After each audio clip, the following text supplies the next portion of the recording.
তাহলে আবার আমার মন্ত্রীকে দিতে হবে। মন্ত্রী will be the last speaker. আচ্ছা বলেন, আপনি বলেন।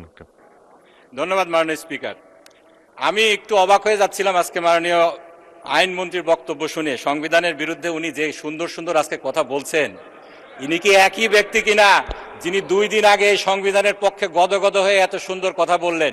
আজকে উনার কথার সূত্র ধরেই বলতে চাই, আসুন, এ দেশের রাষ্ট্র ব্যবস্থায় সংবিধানে অনেক সমস্যা আছে যেটার সমাধান সংশোধনের মাধ্যমে সম্ভব নয়। আসুন সকলে মিলে সংস্কার পরিষদ করে সংবিধানকে সংশোধন করে আমরা একটি নতুন বাংলাদেশের পথে এগিয়ে যাই। ধন্যবাদ স্পিকার। ধন্যবাদ মাননীয় সদস্য।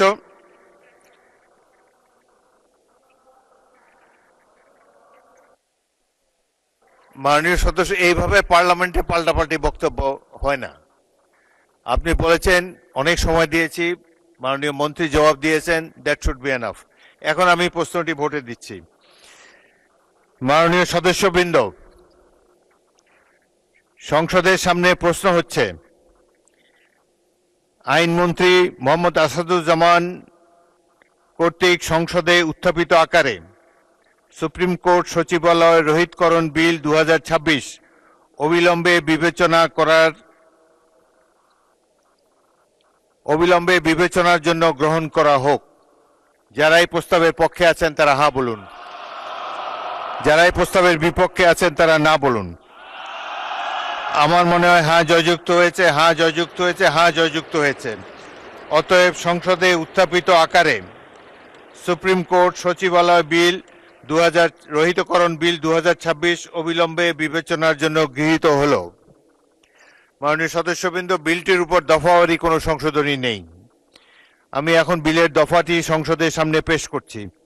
সংসদের সামনে প্রশ্ন হল, বিলের দফা 2 বিলের অংশ হিসাবে গ্রহণ করা হোক। যারা এই প্রস্তাবের পক্ষে আছেন তারা হ্যাঁ বলুন, যারা এই প্রস্তাবের বিপক্ষে আছেন তারা না বলুন। আমার মনে হয় হ্যাঁ জয়যুক্ত হয়েছে, হ্যাঁ জয়যুক্ত হয়েছে, হ্যাঁ জয়যুক্ত হয়েছে। অতএব বিলের দফা 2 এই বিলের অংশ হিসাবে গৃহীত হল। বিলের 1 দফা বলবৎকরণ দফা, প্রস্তাবনা, প্রবর্তন এবং শিরোনামা এই বিলের অংশ হিসাবে গ্রহণ করা হোক। যারা এই প্রস্তাবের পক্ষে আছেন তারা হ্যাঁ বলুন, যারা এই প্রস্তাবের বিপক্ষে আছেন তারা না বলুন। আমার মনে হয় হ্যাঁ জয়যুক্ত হয়েছে, হ্যাঁ জয়যুক্ত হয়েছে, হ্যাঁ জয়যুক্ত হয়েছে। অতএব বিলের 1 দফা বলবৎকরণ দফা, প্রস্তাবনা, প্রবর্তন এবং শিরোনামা এই বিলের অংশ হিসাবে গৃহীত হল। মাননীয় আইন, বিচার ও সংসদ বিষয়ক মন্ত্রী মোহাম্মদ আসাদুজ্জামান, আপনি বিলটি পাশ করার প্রস্তাব উত্থাপন করতে পারেন। মাননীয় স্পিকার, আপনাকে ধন্যবাদ।